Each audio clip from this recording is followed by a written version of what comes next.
They say money can't buy happiness. But it can sure ease the pain.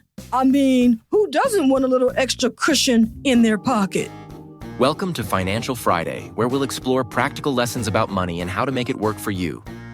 Stick around, and you might pick up some tips to take your finances to the next level. Hey, this is Lady C. Welcome to Hidden Struggles. In this upcoming episode, I'm going to be talking just a little bit about finances because I had an individual that just asked me to do that. Just wanted to know a little bit more about budgeting. The following content is for informational and entertainment purposes only. The host is not a licensed financial advisor, and all advice is based on personal experiences. Please consult a qualified professional for your financial needs. You just got to keep it simple, folks. I remember growing up and thinking that we were rich because as a little kid, we didn't seem to be wanting for anything. My mom always had a beautiful home, well kept and everything. So I'm thinking, oh, we got all this money. And then later on, my dad goes, we didn't have a whole lot of money. We just knew how to manage our money, okay? My dad wrote down every single thing that he purchased. So he kept track of his spending. And the reason why he did that is because he said that he was taking care of a family on limited means. He didn't have a whole lot. And when I went to go pick him up years ago, when my mom got sick and I moved him here, I bought all of their paperwork and stuff with them too, so that we would have everything with us. So we bought all their stuff here, what we didn't need, we shredded it and we preserved what they wanted to keep. And I remember going through all of their stuff and I found all of these budget books that my father had over the years. And they dated back years ago. And he was writing down every single thing he bought. He kept track of everything.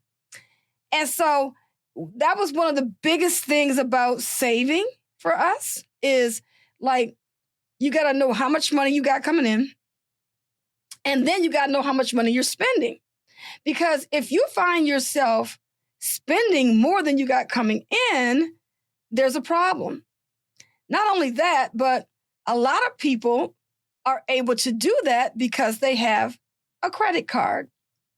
And we all know that credit cards can be dangerous because not only are you going to be paying for the items that you're buying, but the credit card assesses an interest fee on top of that.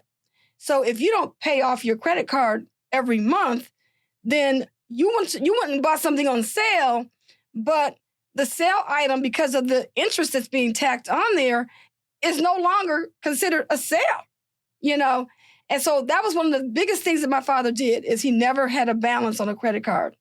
If he could not afford it, he did not buy it. And he lived by that rule even to today.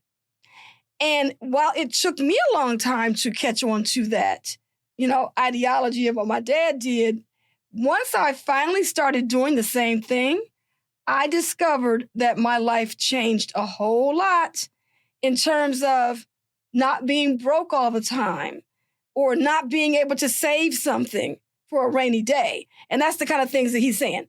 You know, you got to put your money aside. You got to pay yourself first because the whole idea of life is you got to save something for a rainy day so that when it starts raining, figuratively speaking, in a financial setting, then you can go pull that money back to use it for something that you need. All right, thank you so much for tuning in. Catch me next week on Financial Friday, where we'll dive into the essentials of setting up an emergency fund.